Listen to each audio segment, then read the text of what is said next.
प्रारंभ करते हैं।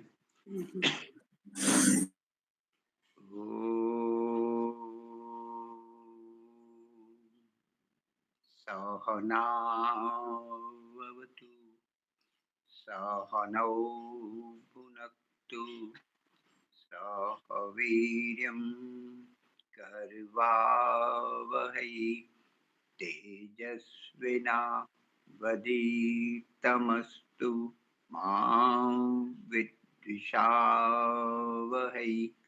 ओम शांति शांति शांति। सबको सादर नमस्ते जी। नमस्ते। व्याख्यान माला में सभी का स्वागत है। भजन के लिए योगेश्वरी माता जी आप लेना चाहते हो या अन्य? हरेश भाई लेंगे। हरेश भाई चलो आज ले लेता हूँ। जरूर। ओम यदन्दासुसे तमग्ने भद्रं करिष्यसि तवेतत् सत्यं मंगिरः तवेतत् सत्यं मंगिरः। सभी को नमस्ते। परमात्मा के सभी गीत गाओ तो आवागमन से सभी छूट जाओ। परमात्मा के सभी गीत गाओ तो आवागमन से सभी छूट जाओ। वह दुखियों का हमदर्द अकेलों का साथी श्रुति जग पधार उसको बताती। अजर है अमर है शरण उसकी आओ तो आवागमन से सभी छूट जाओ। परमात्मा के सभी गीत गाओ तो आवागमन से सभी छूट जाओ। है गागर में सागर भरा वेदवाणी चहु ऋषियों के द्वारा गई जो बखानी। है गागर में सागर भरा वेदवाणी चहु ऋषियों के द्वारा गई जो बखानी।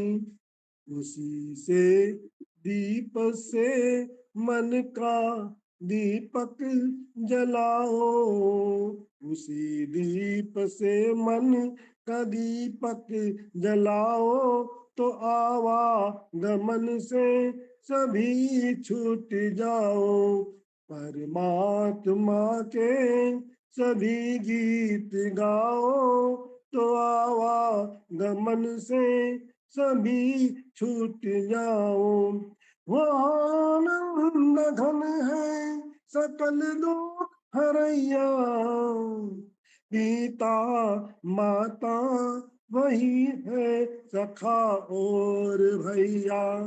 वह आनंद घन है सकल दुख हरैया पिता माता वही है सखा और भैया। उसी से करो तुम प्रीतम बनाओ तो आवागमन से सभी छूट जाओ। परमात्मा के सभी गीत गाओ तो आवागमन से सभी छूट जाओ। है योगी समाधि में जिसको पुकारे जमाने के वैभव की चाहना विसारे। है योगी समाधि में जिसको पुकारे जमाने के वैभव की चाहना विसारे। उसी में लगन लगाओ तुम भी उसी में लगन तुम भी लगाओ तो आवागमन से सभी छूट जाओ। परमात्मा के सभी गीत गाओ, तो आवागमन से सभी छूट जाओ। परमात्मा के सभी गीत गाओ, तो आवागमन से सभी छूट जाओ। धन्यवाद। बहुत सुंदर। अपने स्वामी सत्यपति जी ये गाते थे बहुत सत्यपति जी महाराज बहुत बढ़िया। गाते थे। हाँ बिल्कुल, बहुत बढ़िया। अपने वक्ता अभी तक आए नहीं, मैं फोन करूंगा, चलो याद दिलाने के लिए। एक वेद का भजन। ज्ञान का सागर चार वेद ये वाणी है भगवान की, इसी से मिलती है सामग्री जीवन के उत्थान की। चार वेद सब सब सच्ची विद्याएं जग में प्रकट वेद से हुई हैं, इसी से आकर ज्ञान गंगा पृथ्वी के पाप धोती है। उसी को जीवन का सार मिला जिसने इसकी पहचान की। ज्ञान का सागर चार वेद ये वाणी है भगवान की, इसी से मिलती सब सामग्री जीवन के उत्थान की। सृष्टि एक अदालत है और न्यायाधीश विधाता है। सृष्टि एक अदालत है और न्यायाधीश विधाता है। यहीं पर हर प्राणी अपने कर्मों का फल पाता है। यहीं पर हर प्राणी अपने कर्मों का फल पाता है। वेद के अंदर रचना है विधि के अमर विज्ञान की। वेद के अंदर रचना है विधि के अमर विज्ञान की। सब सच्ची विद्याएं जग में प्रकट वेद से हुई हैं, इसी से आकर ज्ञान गंगा, अरे नहीं सॉरी, ज्ञान का सागर चार वेद वाणी है भगवान की, इसी से मिलती सब सामग्री जीवन के उत्थान की। वेदों का पढ़ना पढ़ाना परम धर्म कहता है, सुनना सुनाना भी कर्तव्य बताया जाता है। ये सच्ची दौलत है दुनिया में हर एक इंसान की। ज्ञान का सागर चार वेद ये वाणी है भगवान की, इसी से मिलती सब सामग्री जीवन के उत्थान की। धन्य धन्य भारत भू जिस पर वेदों का ज्ञान हुआ, वेदामृत पिया पिलाया तभी भारत महान हुआ। पथिक पुण्य भू है ये ऋषियों की संतान की, पथिक पुण्य भू है ये ऋषियों की संतान की। ज्ञान का सागर चार वेद ये वाणी है भगवान की, इसी से मिलती सब सामग्री जीवन के उत्थान की। ज्ञान का सागर चार वेद ये वाणी है भगवान की। ओम बहुत बहुत धन्यवाद मुनि जी समय देने के लिए। बहुत सभी को सुंदर। सादर नमस्ते। बहुत ही सुंदर। वेद की वाणी सुननी चाहिए, सुनानी चाहिए, पढ़नी चाहिए, पढ़ानी चाहिए। आज ही हमारे दर्शन युग में हमारे आचार्य जी ने एक बात कही, हम वेदों को मानने वाले हैं, महर्षि के जी के जय जयकार बुलाने वाले हैं। आज एक भी विद्वान नहीं है जो वेद वेदांग पूर्ण जानने वाला हो, पढ़कर बाहर निकला हो। कोई दर्शनाचार्य है, कोई व्याकरणाचार्य है, किसी ने निरुक्त किया, किसी ने ये किया, लेकिन पूरा जो जिस प्रकार का पढ़ने का बताया है महर्षि ने, ऐसा एक भी विद्वान नहीं है जो A to Z वो बता सके। ये स्थिति हमारे वेद को मानने वाले आर्य समाज की है।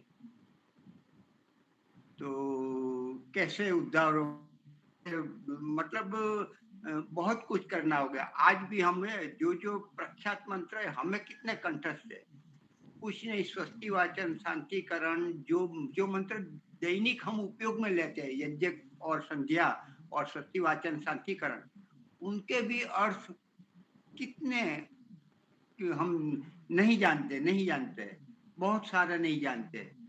बार बार पढ़ते हैं, सुनते हैं, अपनी जीवा पर है, लेकिन अर्थ नहीं जानते।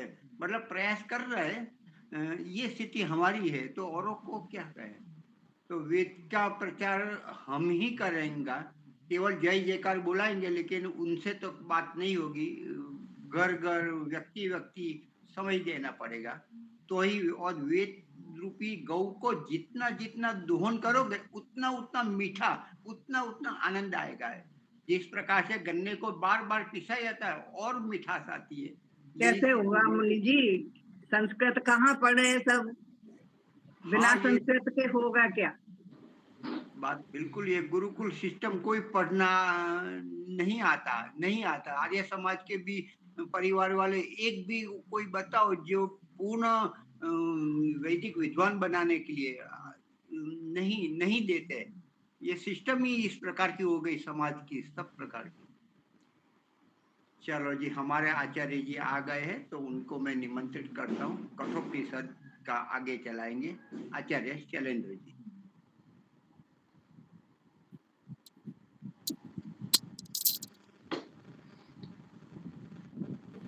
नमस्ते आचार्य जी। ओम।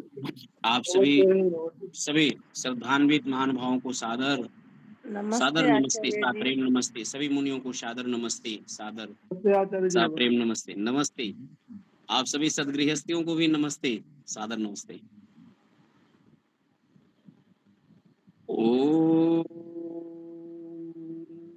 यदं दासुषे त्वम् अग्ने भद्रं करिष्यसि तवेतत् सत्यमंगिरः। श्रद्धे महेंद्र मुनि जी, पूजनीय वंदनीय मातृशक्ति माता योगेश्वरी जी, शंकर भाई, श्री हरीश भाई, आप सभी महान भाव। अभी हम देख रहे थे तो इस प्लेटफार्म पर, यानी इस ऑनलाइन कक्षा में सभी पीत वस्त्र वाले अधिक हैं। 50 वर्ष की अवस्था से ऊपर वाले लगभग में, जहां तक मैं जानता हूं, सबकी है। कुछ लोग ही हैं जो ये बहुत अच्छी बात है कि हम सब लोग यहाँ आकर के स्वाध्याय कर रहे हैं।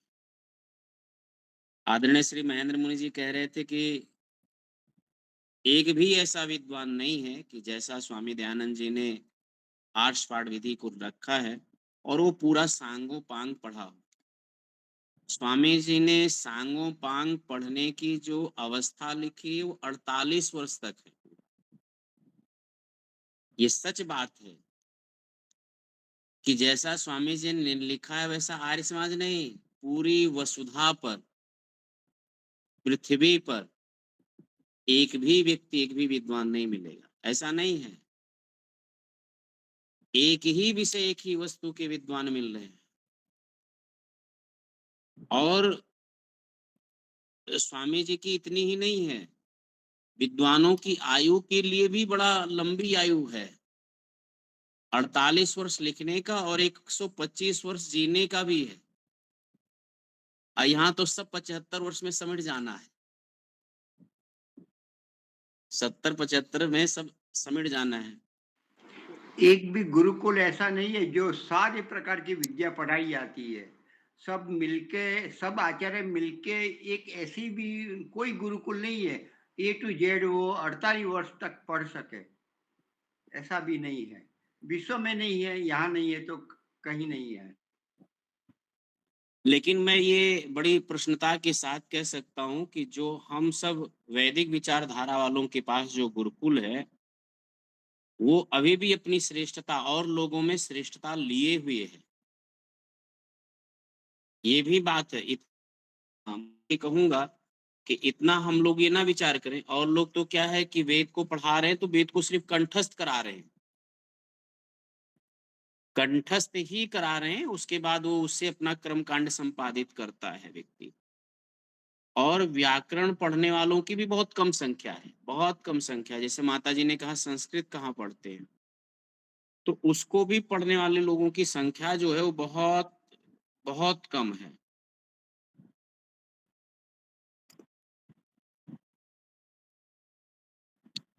तो इस प्रकार से पठन पाठन की व्यवस्था पर प्रहार भी हुआ है, ये भी जान लीजिए आप सब लोग। बड़े इसको गुरुकुल को बंद कराने के पीछे कई सौ सालों तक लोगों ने षड्यंत्र किया है। इस शिक्षा पद्धति को मिटाने के लिए इतने वर्षों तक चला है, उसका प्रभाव है। आज ना होना ये उसका प्रभाव है। ये भी बहुत बड़ा मूल कारण है, जहाँ तक मैं मानता हूँ। मुगल थे, अंग्रेज थे, अंग्रेज के बाद जो सरकार इस देश को सरकार मिली वो लोग थे, जो शिक्षा पद्धति थी वो लोग थे। तो इतने होने का प्रभाव भी तो पड़ेगा।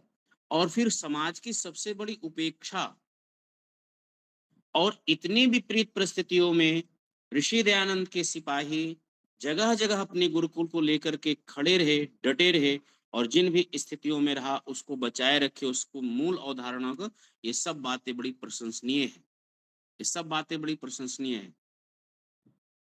तो आइए हम सब लोग अपने मूल विषय से जुड़ते हैं। हमारा विषय है कुछ गुरुकुल कुछ है तो हमारे पास फोन आते हैं, पूछते हैं मंगल कुशल, क्या चल रहा है, बच्चों कैसा पढ़ रहे हैं, कि क्या करे, घर वापस आने के पैसे नहीं है, खिलाने के पैसे नहीं है। ये स्थिति अभी अभी जो है कुछ ऐसी है। यहाँ तो मिल जाता है, मतलब भोजन आदि व्यवस्था, लेकिन और जगह बड़ी बड़ी दयनीय स्थिति है। कहीं व्यवस्था है तो बच्चे नहीं रह पाए, या तो वो कोई सामर्थ्य नहीं है, कुछ भी कारण। जी। तो वो अलग अलग कारण हैं, अलग अलग स्थितियां हैं, अलग अलग बातें हैं। तो पिछले हम लोग अपने विषय से जुड़े अब, उपनिषद से नहीं तो आप कहेंगे आचार्य जी की बात इधर से उधर हो जाती है। तो कठोपनिषद में हम सब लोग लगभग 10-11 मंत्र पढ़ चुके थे। तो प्रथम वल्ली के हम आज 12वें से अभ्यास 12वें मंत्र का प्रारंभ करते हैं। तो 12वां जो है उसको देखते हैं और उसको प्रारंभ करते हैं। स्वर्गे लोके न भयम किंच नास्ति न तत्र त्वं न जरया बिभेति उभे तीर्त्वा शनाय पिपासे शोकातिगो मोदते स्वर्गलोके।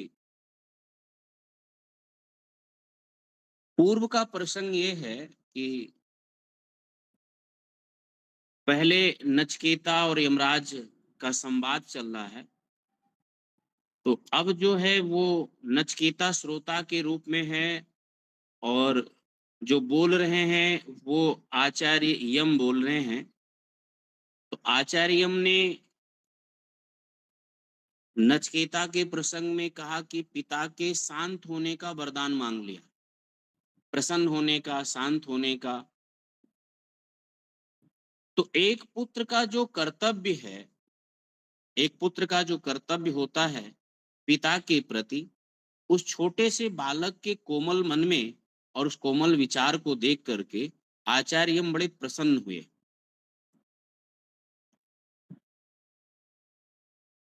और आचार्य बड़े प्रसन्न होकर के वो दूसरे वर के रूप में वो प्राप्त करने के लिए वो कह रहे हैं। और दूसरे वर के रूप में कह रहे हैं कि स्वर्ग प्राप्ति करने वाले जो अग्नि विद्या है उसमें अग्नि विद्या का ज्ञान मांगता हूं। यहाँ स्वर्ग का अभिप्राय ये है, वो बालक जितना स्वर्ग के विषय में जानता है वो अपने शब्दों में बोलता है।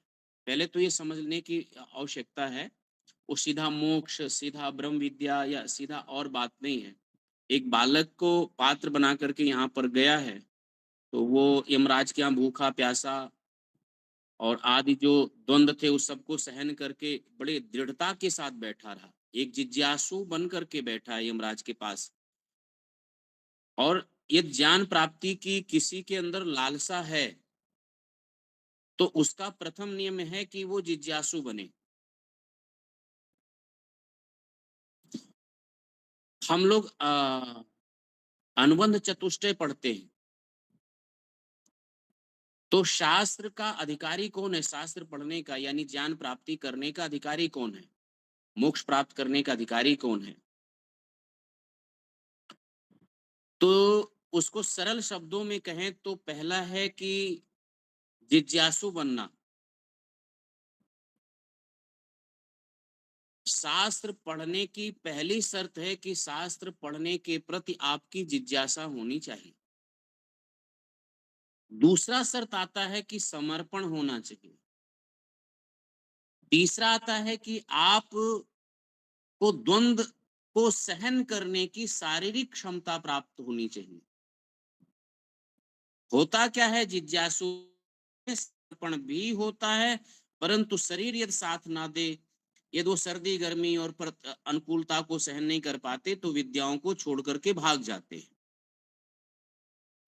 तो यहाँ पर नचकेता यदि आचार्य के दरवाजे पर 3 दिन तक भूखे प्यासे हैं रहा, तो द्वंद्वों को सहन किया, समर्पण किया, और जो जानने की जिज्ञासा है उसका भी आचार्य परीक्षण कर लिए, ज्ञान प्राप्ति का परीक्षण कर लिए। तो एक आचार्य जो शिष्य के अंदर परीक्षण करके देखता है, जानता है, समझता है, वो बोलता नहीं है। वो शास्त्र पद्धति का अथवा परंपरा की पद्धति से वो समझ जाते हैं कि ये जो आया है इसके अंदर एक जानने की जिज्ञासा है, तो दृढ़ता कितनी है। वो दृढ़ता को पकड़ करके समझ पाते हैं कि ये आगे कितना प्रगति करेगा, आगे कितना सफल होगा, वो आगे कितना रुकेगा, ये विद्याओं को पढ़ेगा नहीं पढ़ेगा, निकल जाएगा। वो इस बात से उनको पता चल जाता है। तो पहला उसके अंदर जो जिज्ञासा है वो दुख से मुक्त होने की जिज्ञासा है, दुख से छूटने की जिज्ञासा है, और सुख प्राप्त करने की इच्छा, सुख प्राप्त करने की उसके अंदर इच्छा है। तो ये दूसरे वरदान के रूप में वो मांगता है, इच्छा प्रकट करता है कि जो संसार के दुख से मुक्त हो करके जो सबसे श्रेष्ठ पद है उसको प्राप्त करने की इच्छा को जाहिर करता है। ये बात आचार्य को बड़ा अच्छा लगता है, क्योंकि इतना बड़ा संकल्प, इतनी सुदृढ़ता, इतना जिज्ञासा और ये प्राप्त करने की, ये साधारण बच्चों में तो नहीं होता। तो यमराज प्रसन्न होकर के नचिकेता को अग्नि विद्या का उपदेश देते हैं। आगे चल करके जिस अग्नि विद्या का उपदेश किए, इसी अग्नि विद्या का नाम नाचकेताग्नि पड़ता है। नाचकेताग्नि नाम से वो अग्नि प्रसिद्ध होती है। इस अग्नि का सेवन यानी इस अग्नि की विद्या को जान करके जब व्यवहार लाते हैं, व्यवहार करते हैं, तो होता क्या है, तो कहा स्वर्गे लोके ना भयम, किसी भी प्रकार का स्वर्ग लोक में भय नहीं होता। भयम नास्ति, भय नहीं होता। अब जरा ठहरिए, जरा देखिए, हम लोग मंत्र बोलते अभयम मित्राद, अभयम मित्राद, अभयम ज्ञाताद, अभयम परोक्षात। एक साधक के पास अभय होना चाहिए, अभय का बल होना चाहिए। यदि भयभीत है और भयभीत वाले विचार उसके अंदर उठते हैं, डरने वाले, भयभीत होने वाले, तो यह मान करके चलिए कि उसका आत्मिक बल बहुत कमजोर है। और जिस व्यक्ति का आत्मिक बल कमजोर होता है वो आगे बढ़ नहीं सकता, आगे वो गति नहीं कर सकता, गतिमान नहीं हो सकता। एक तो छोटी सी व्याख्या या छोटा सा एक हम लोग समझते हैं इस बात को लेकर के। लेकिन वो कह रहा है कि मुझे एक ऐसे स्थान की आवश्यकता है नचकेता, स्वर्गलोक में, वो ऐसा स्वर्गलोक जो श्रेष्ठता दर्शाता है कि वहां भय नहीं है,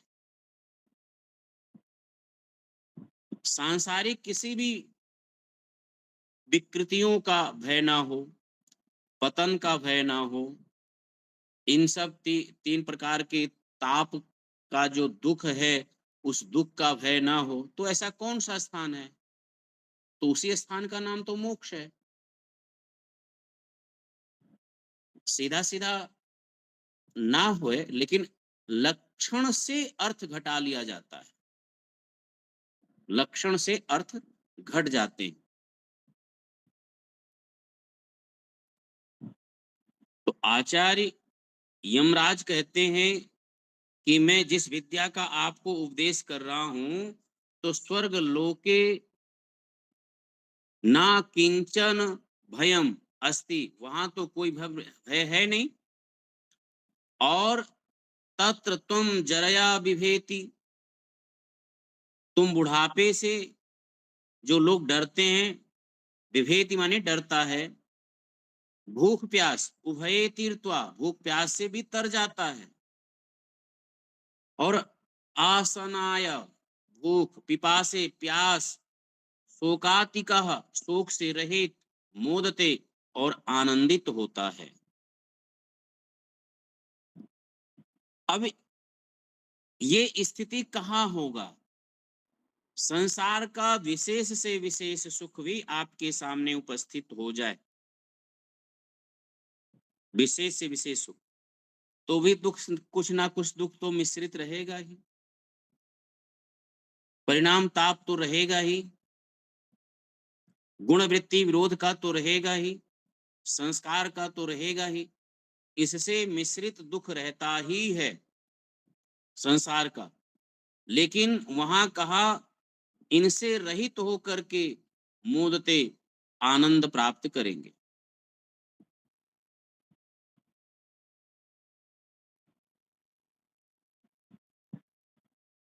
व्यक्ति को कितने प्रकार का दुख है? तो वियोग और शोक का दुख, मृत्यु का दुख तो होता ही है, बुढ़ापे का भी दुख रहता है। और बुढ़ापे में जब ये शरीर साथ नहीं देता तो उसका भी दुख, रोग और व्याधियों का दुख। और ऐसी स्थिति में व्यक्ति कैसे उपासना करेगा, कैसे उसकी साधना दृढ़ होगी, कैसे उसके मोक्ष मार्ग का मार्ग प्रशस्त होगा? तो इन सब का यदि वो आस्तिक है, भक्ति से प्रेरित है, तो भी यहाँ पर उसको समस्याएं रहती है, इस सब प्रकार के भय रहता ही है, सांसारिक भय। पर कह रहे हैं कि जो ये अग्नि है, जिस अग्नि विद्या का हमने उपदेश दिया है, यदि इसका सेवन करते हैं तो इससे आप मुक्त होकर के परम आनंद का अनुभव करेंगे। और इस अग्नि की विशेषता क्या है? सात्वम अग्नि स्वर्ग्यम अध्येशे मृत्योः प्रब्रूहि तं श्रद्धानाय मह्यम स्वर्गलोका अमृतत्वं भजन्त एतद्द्वितीयेन वृणे वरेण। अब क्या है? तो कह रहे हैं कि नचकेता यमराज से विनय पूर्वक कहता है कि हे मृत्यु, हे आचार्य, आप स्वर्ग प्राप्ति कराने वाली अग्नि विद्या के ज्ञाता हैं, तो आप उसका उपदेश मुझे दीजिए। मैं इसे अपने दूसरे वर के रूप में मांगता हूं। तो जिस विद्या का उन्होंने प्रशंसा किया कि इससे ये फल प्राप्त होगा, तो विनम्र भाव में नचिकेता ने आचार्य यम से कहा कि आप दूसरे वर के रूप में मैं ये मांगता हूं और आप मुझे इसका उपदेश कीजिए। तो शब्दार्थ देख लेते हैं इसका। कहा सा त्वम अग्नि ही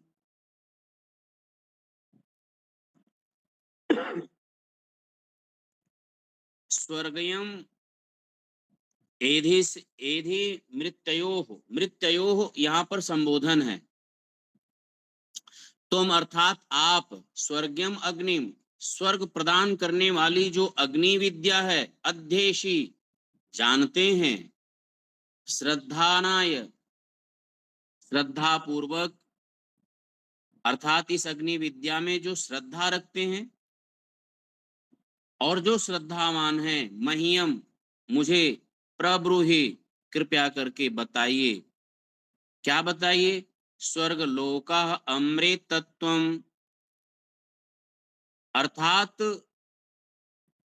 स्वर्ग प्राप्त पुरुष अमरता प्राप्त करते हैं, भजनते अमृतत्वम भजनते, जो मुमुक्ष जन मुमुक्षुत्व को प्राप्त हो गए, मोक्ष को प्राप्त हो गए, और उन्होंने बड़े लंबे काल तक, दीर्घ काल तक इस अमरता को प्राप्त किया है।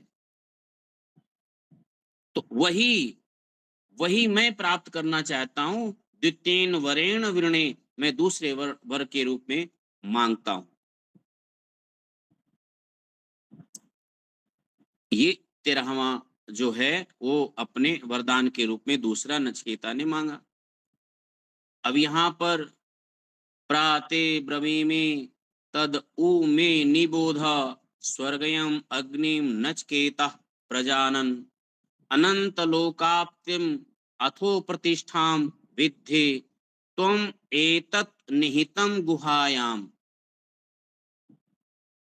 ते अर्थात तुझे प्रवीमी बताता हूं, निबोध भली भांत, आप इसको समझिए, इसको बोध प्राप्त करिए। स्वर्गयम अग्निम, जो ये स्वर्ग प्रद करने वाली अग्नि है, तो हे नचिकेता, ये स्वर्ग प्रदान करने वाली जो ये अग्नि है, मैं उसका उपदेश आपको कर रहा हूं। अनंत लोकाप्तिम, अनेक श्रेष्ठ लोगों की प्राप्ति कराने वाली, प्रतिष्ठाम, जो जगत का आधार है, गुहायाम, हृदय रूपी गुहा में, निहितम स्थित है, विद्धि तुम उसे जानो। अब बड़ा, जैसे आजकल एक सीरियल आता है सस्पेंस वाला, वो क्या, जिज्ञासा बढ़ाना, अब क्या होगा, अब क्या होगा, अब क्या होगा। तो इसमें 2 प्रकार का है। वो तो बड़ा आकर्षण और बड़ा सब चीज उसमें रहता है, लोग देख उससे सीरियल से लगे रहते हैं, उसको जल्दी छोड़ नहीं पाते। जो एक बार जुड़ जाता है, मैंने देखा, ये तो बहुत साइकोलॉजी वाला है कि भाई ये तो बेकार की चीजें, वो तो उससे हट जाता है। और एक है कि वो नहीं हो जाता।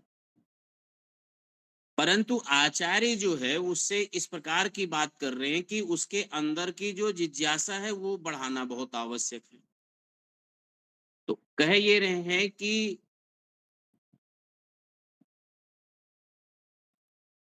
निहितम, यानी गुहायाम निहितम विद्धि, जो हृदय रूपी गुहा में स्थित है, गुफा में स्थित है, विद्धि उसको तुम जानो।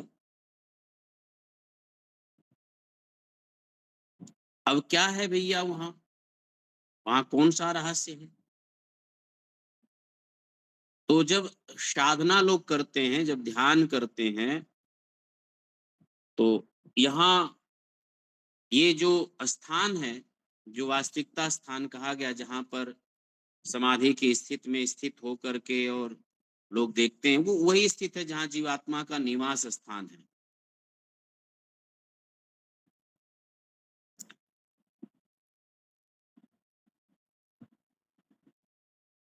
तो लोकादिम अग्निम तम उवाच तस्मै या इष्टका यातिर्वा यथा वा सा चा अपि तत्प्रत्ययवद यथोक्तम अथ अस्य मृत्युः पुनः एव आह तुष्टः।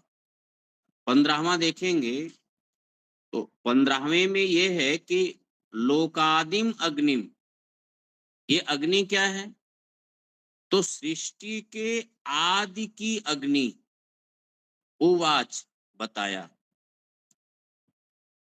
तो ये सृष्टि की आदि अग्नि। दूसरा ये है कि इष्टकाह, यज्ञ की ईंटें, यावती जितनी, यथा जिस प्रकार, प्रत्यवदत तुष्टा प्रसन्नता पूर्वक उन्होंने ये बताया। तो सबसे पहले भौतिक अग्नि और गुरुकुलों में जो अग्नि की स्थापना करके और उस भौतिक अग्नि के उस प्रकाश में और विद्या के समृद्धि का जो अनुष्ठान चलता है, विद्या की वृद्धि का अनुष्ठान चलता है, तो वहां से आचार्य प्रारंभ करते हैं। उस यज्ञ की पूरी पद्धति है। तो यहाँ इस श्लोक में देखेंगे तो एक पद आता है, आदि पद आया है, लोकादिम अग्निम। तो आदि पद का होता है प्रथम, आदि पद का अर्थ है प्रथम।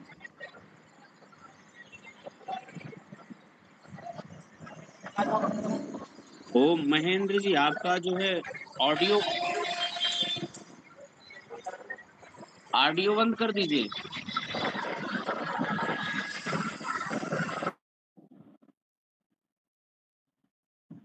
जी।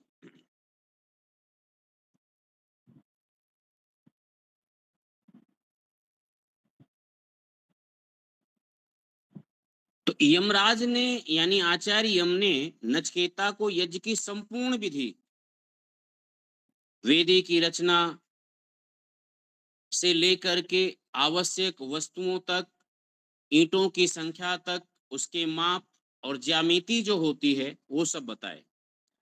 अब देखिएगा यज्ञ कुंड जो हमारे यहाँ चलता है उसमें हम लोग शास्त्रीय विधान की जो ज्यामिति होती है उसका पालन नहीं करते,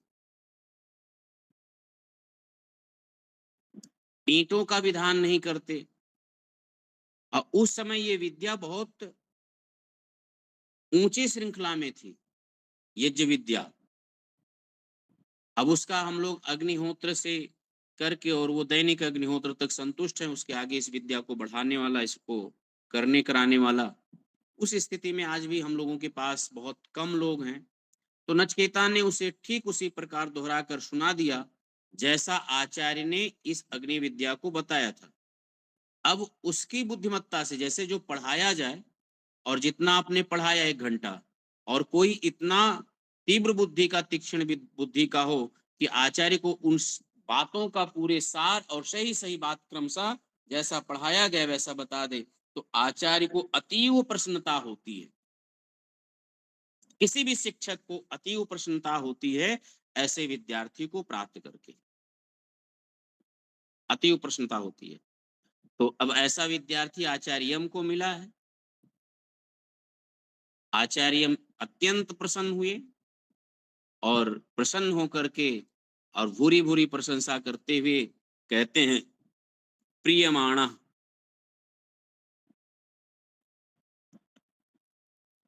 अब कोई अतिरिक्त वर मांगो। जो अग्नि विद्या थी वो तो मैंने आपको समझा दिया और आपने मुझे दोहरा दिया। अब कोई और वर है, वो 1 वर और मांग लीजिए। आप, आपसे 3 वर की बात हुई थी, 2 तो आपने मांग लिया।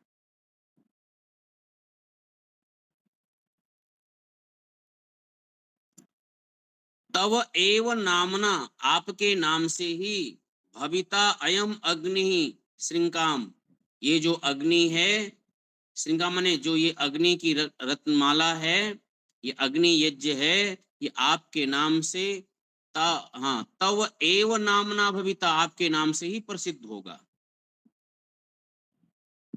परंतु अब अगला कोई और वर आप मांगे।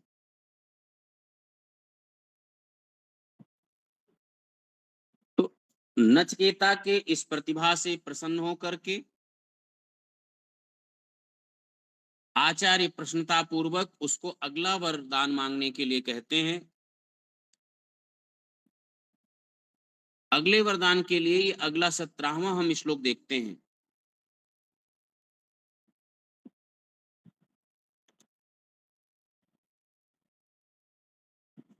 तो त्रिणाचिकेतः त्रिभिः इति त्रिभिः संधिम इति संधिम त्रिकर्म कृतः अति जन्म मृत्युः ब्रह्मज्यम देवमीड्यम विदित्वा नीचायमं शांतिम अत्यंतम एति।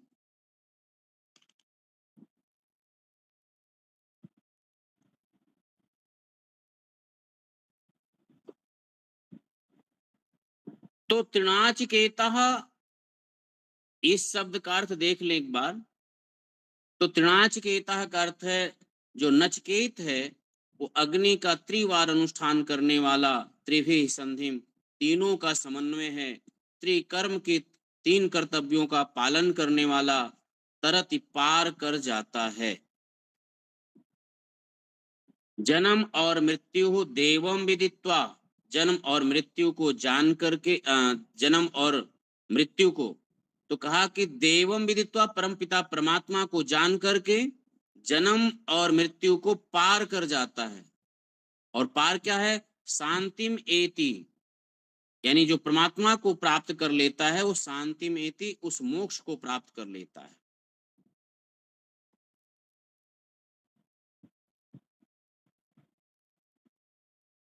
अब आगे इस बात को खोलते हैं, कहते हैं कि जो मनुष्य नाचकेत अग्नि का विधि पूर्वक अनुष्ठान करता है, धर्मानुसार अपने कर्तव्यों का पालन करता है तथा परमात्मा का ज्ञान प्राप्त करता है, वह जन्म मरण के बंधन से मुक्त होकर परम शांति को प्राप्त करता है, परम शांति को प्राप्त करता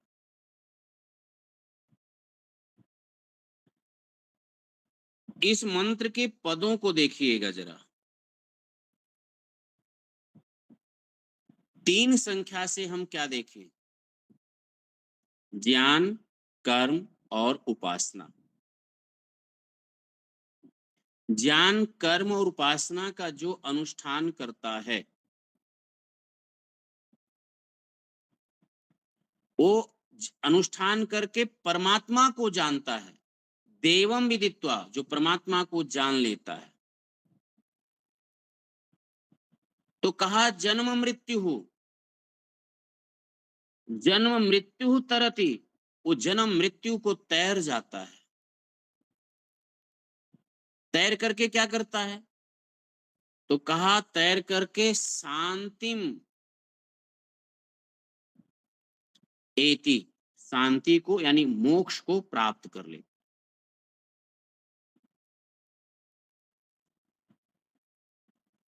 तो यहां पर नचिकेता को आचार्य ने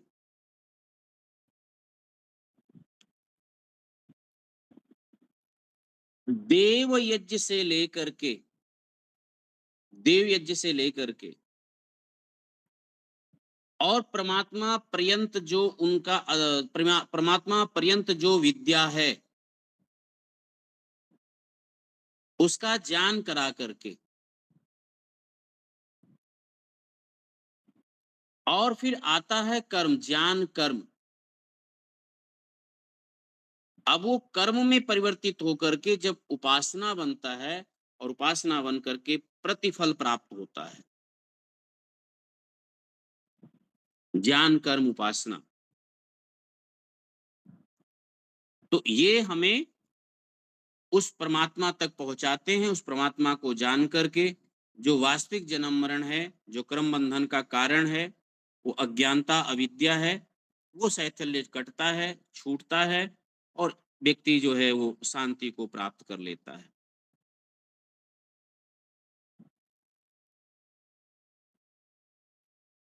आगे फिर इसके इसके बहुत सारे ऐसे सूक्तियां आएंगे कि ऋते ज्ञानान मुक्ति ही, सत्य ज्ञान के से ही मुक्ति होती है, विद्या से, तत्व ज्ञान से, सांख्य दर्शन में या अ, न्याय में ही 16 पदार्थों को गिनाने के बाद कहा तत्व ज्ञानानि निःश्रेयसाधिगमाः, तत्व ज्ञान से निःश्रेयस की प्राप्ति होती है। तो जो हम विद्या है, विद्या की प्राप्ति से ही, ईश्वर की प्राप्ति से ही, प्राप्ति के बाद ही हमें मुक्ति और मोक्ष प्राप्त होता है। तो सीधा साधन विद्या है, मोक्ष को प्राप्त करने का सीधा साधन विद्या है। तमेव विदित्वाति मृत्युमेति न अन्यः पंथा विद्यते, दूसरा कोई मार्ग नहीं है, उसको जानने बिना आपको प्राप्त नहीं हो सकता। शांति मोक्ष जिसे कहते हैं वो प्राप्त नहीं हो सकता। यानी जो मोक्ष का विशेषण तो बहुत सारा है, बहुत सारा, तो उसी में से मोक्ष का एक विशेषण शांति भी है, परम शांति। तो यहाँ परम शांति के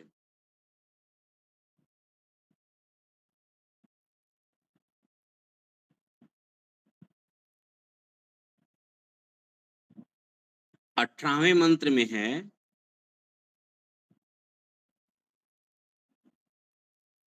कि तृणाचिकेतः त्रयम् एतत् विदित्वा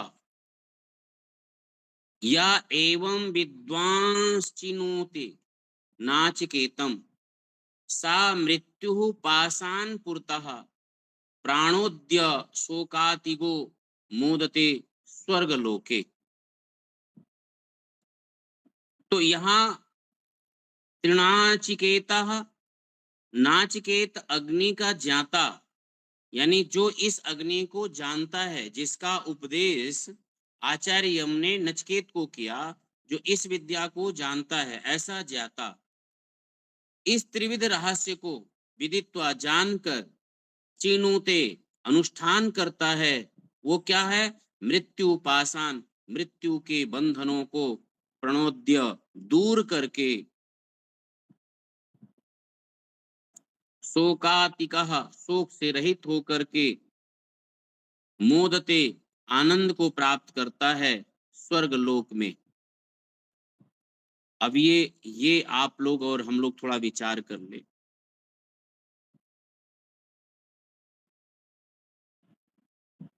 कि जो विद्वान नाचिकेताग्नि के त्रिविध रहस्यों को जानकर उसका विधि पूर्वक अनुष्ठान करता है, वह मृत्यु के बंधनों को नष्ट कर शोक से मुक्त हो जाता है और स्वर्ग लोक में आनंद का अनुभव करता है।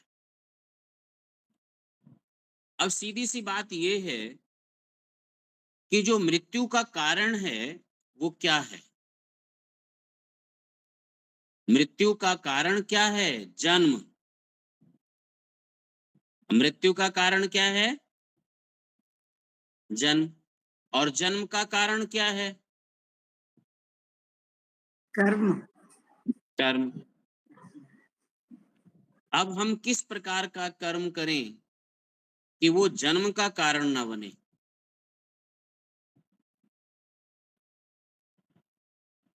निष्काम कर्म।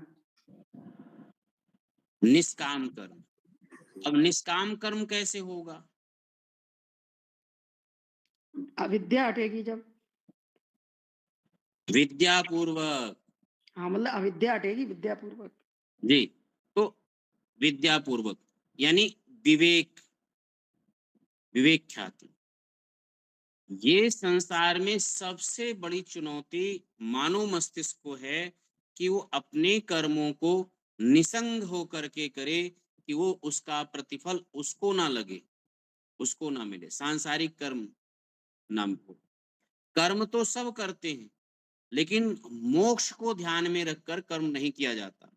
ईश्वर प्राप्ति को ध्यान में रख करके कर्म नहीं किए जाते।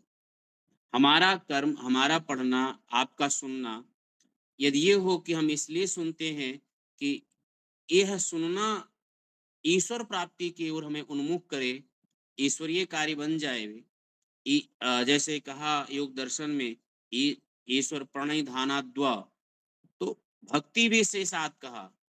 तो जो भी हम करें वो हमारी भक्ति बन जाए। यदि हम खाएं तो भी हमारी भक्ति बन जाए, यदि हम निद्रा लें तो भी हम भक्ति बन जाए। हम इसलिए निद्रा ले रहे हैं ताकि इस शरीर को थोड़ी देर विश्राम करें, सुबह उठेंगे, फिर ईश्वर की आज्ञा में होकर के फिर कर्म करेंगे, फिर हम आगे बढ़ेंगे। तो ये धीरे धीरे जो कर्म होते हैं, ये हमें कर्म के बंधनों को, शैथिल्य को काटते हैं, विद्या पूर्वक कर, और वो हमें मुक्ति और मोक्ष की ओर ले जाते, मानव की ओर। है ये बड़ा कठिन कार्य। यह स्थिति बनाना बड़ा कठिन है, इतना सरल नहीं है जितना हम लोग सुन रहे हैं और बोल रहे हैं। संसार में मान, प्रतिष्ठा, सम्मान, सामाजिक लोलुपता, सब का बहुत बड़ा, परिवार का बहुत बड़ा, सबका बड़ा बड़ा आडम्बर। इसलिए कहते हैं ना, सदियों में और करोड़ों अरबों में कोई एक ही विरला ऐसा वीर पूत होता है जो अपना मोक्ष का स्थान सुनिश्चित करता है।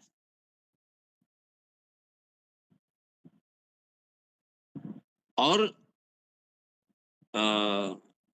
जिनकी स्मृति में ये कक्षा प्रारंभ हुआ, माननीय अवधेश पांडे जी कहा करते थे कि 10 जन्म भी लग जाए तो भी ये विधा बड़ा सस्ता है, ये सौदा बड़ा सस्ता है। यदि हमें मुक्ति प्राप्त करने में 10 जन्म मिल जाए और हर जन्म मुक्ति प्राप्ति की अनुकूलता मिल जाए, तो हमारा 10 जन्म जो है उसको लेने के लिए पर्याप्त, हमारा तब भी ये सस्ता होगा। फिर दूसरी बात कहते थे कि मेरा अगला जन्म हो जाए तो मैं ये चाहूंगा किसी संस्कृत में पढ़ूं, और मैं व्याकरण पढ़ना चाहता हूँ, तो किसी व्याकरण वाले पंडित के घर अथवा ऐसे गुरुकुल में मुझे मिले कि जहां मैं व्याकरण आदि, संस्कृत आदि पढ़ूं और मोक्ष शास्त्रों को मैं अच्छे से पढ़ सकूं। ये कई बार उन्होंने मेरे से ये बात बोला है इस संदर्भ में। तो इतने, कभी कभी इतना प्रेरणा, इतना भर देते थे, इतना उत्साह भर देते थे। हम लोग कहते थे कि भाई इस जन्म में तो सुनिश्चित तो नहीं है हम लोगों का, तो कहते थे कोई बात नहीं है, हम जितना भी इस जन्म में कर लेंगे परमात्मा उसका प्रतिफल आपको देगा और आप उतना मोक्ष के समीप रहेंगे। आप ऐसा ही, संस्कार बना लेंगे ना, संस्कार बनाए थोड़े। हाँ 10 संस्कार, जन्म लेना है, मान लीजिए 10 जन्म हमारा लगेगा कि मोक्ष प्राप्ति करने में हमें 10 जन्म लगाना है अपना। तो आज से यदि आप प्रारंभ करते हैं तो एक जन्म तो आपका हो गया, अगला जन्म जब लेंगे तो 9 ही जन्म लगेंगे, अगला जन्म लेंगे तो आपको 3 जन्म लेने पड़ेंगे, अगला जन्म लेंगे। और फिर एक बात उत्साह भरने के लिए कहते थे कि ये हमारा कौन सा जन्म है ये हम नहीं जानते, वो परमात्मा जानता है। इसलिए मुस्कुराइए और परमात्मा की तरफ बढ़िए, भक्ति और आज्ञा का पालन करते हुए जितना समीप आ जाते हैं। तो ऐसे कभी कभी विद्वानों की बातों का बड़ा, जीवन भर वो सूत्रात्मक जीवन को बल प्रदान करता है, सूत्रात्मक जीवन को बल प्रदान करता रहता है। कब विद्वान के मुख से कौन सा वाक्य लगता है और मेरे मस्तिष्क में घर कर जाए। घर कर जाए का मतलब समझ रहे हैं? कभी कभी कोई कोई वाक्य विद्वानों का, ऐसे साधारण बात तो सुनते रहते बहुत सारा, 40 मिनट में बहुत सारे वाक्य आते हैं, लेकिन उसमें से 2-4 वाक्य ऐसे लग जाते हैं कि वो स्मृति से हटती ही नहीं, बनी रहती है, और वो जीवन भर बल प्रदान करता रहता है। एक बार मैं गुरुकुल में पढ़ रहा था तो उसमें बड़ा निराश हताश था।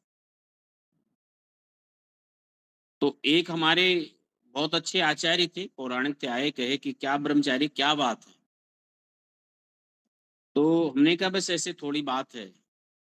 उन्होंने कहा कितनी भी प्रतिकूल परिस्थिति आ जाए, कितनी भी प्रतिकूल परिस्थिति आ जाए, जब तक आपको अंदर से कोई आदेश ना मिले, तब तक दिमाग मत चलाओ।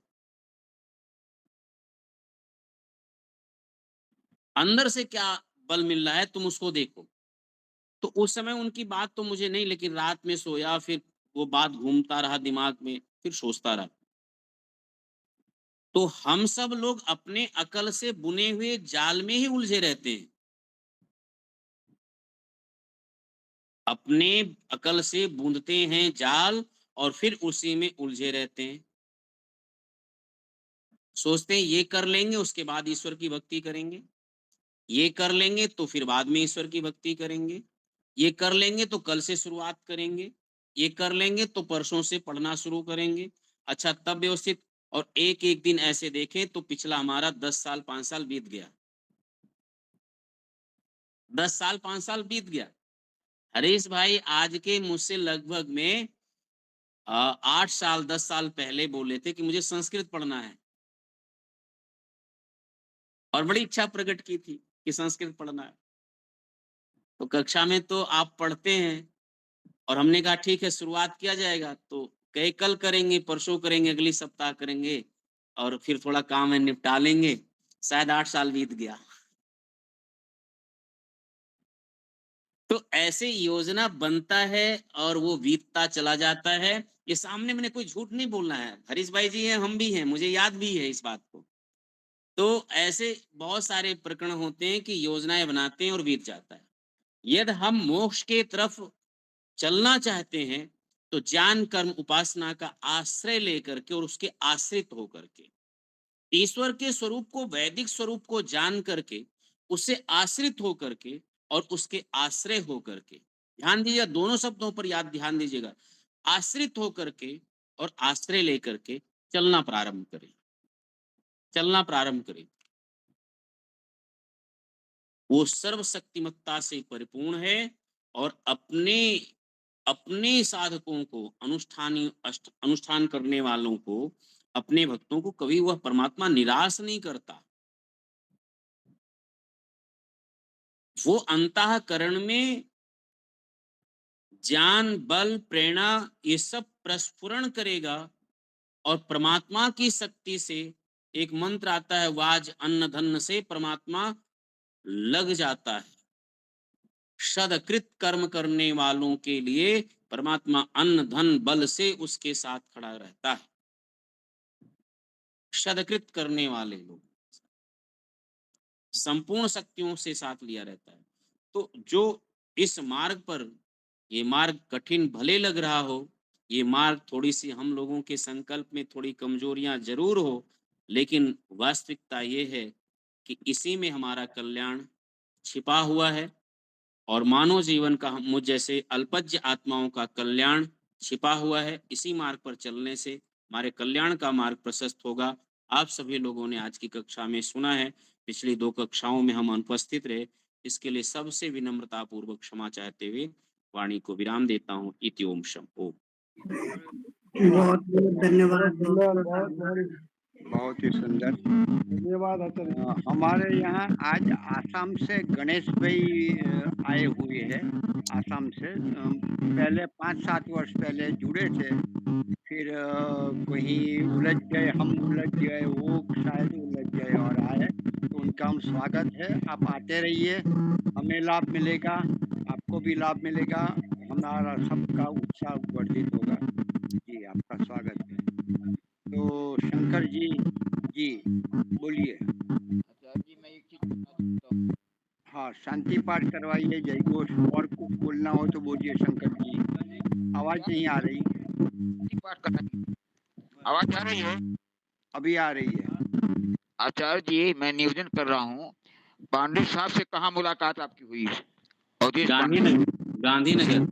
अच्छा गांधीनगर में हुई, क्योंकि हम लोग 3-4 साल यहाँ उपदेश दिए हैं नैनी में, और उनका घर भी हम नैनी से 8-10 किलोमीटर है। 4 साल जो आपने गांधीनगर में कुछ समय पाया होगा उनसे, हम लोग 4 साल पाए थे, और यहीं पर उनकी पत्नी की मृत्यु भी यहीं पर हुई थी। दोनों किडनी खराब हो गई थी। उनके भाई जो है आरती पांडे साहब डॉक्टर हैं, तो 4 साल यहाँ बिताया था। बड़ी मुझे खुशी हुई आपका भी दर्शन उनका दर्शन आपको मिला है, लेकिन हमारे लोग तो 4 साल मिला, 4 साल क्लास लिए हैं। हम जानते हैं, वहाँ से हम लोगों से मिल कर के वो यहाँ इलाहाबाद आए हुए थे।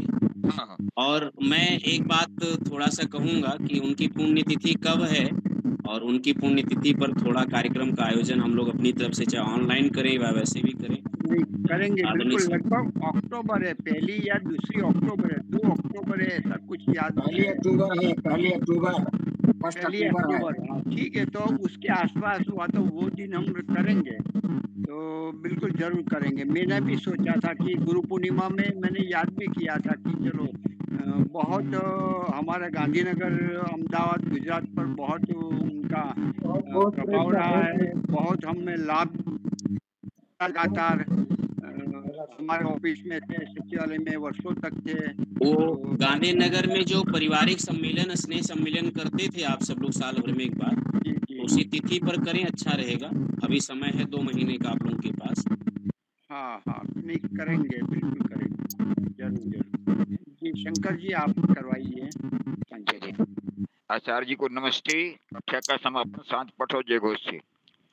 ओम ध्यो शांति अंतरिक्षम शांति पृथ्वी शांतिरापः शांतिरोषधयः शांतिर्वनस्पतयः शांतिर्विश्वे देव शांतिर्ब्रह्म शांति सर्वं शांति शांतिरेव शांति सामा शांतिरेधि। ओम शांति ही शांति ही शांति ही। ये घोष जो बोले सो अभय। सनातन वैदिक धर्म की जय। जय हो। मर्यादा पुरुषोत्तम भगवान रामचंद्र की जय हो। योगराज भगवान कृष्ण की जय हो। व्याकरण सूर्य गुरु विद्यानंद की जय हो। युग प्रवर्तक महर्षि ज्ञान शास्त्री की जय हो। स्वामी श्रद्धानंद की जय हो। भारत माता की जय हो। गौ माता की रक्षा रक्षा करे। देश के अमर शहीदों की जय हो। देश की ज्योति जलती रहे। ओम का झंडा ऊंचा रहे। आर समाज अमर अमर रहे। रहे। सत्यार्थ प्रकाश घर घर बोले। पहुंचे। प्रणव ध्वनि ओम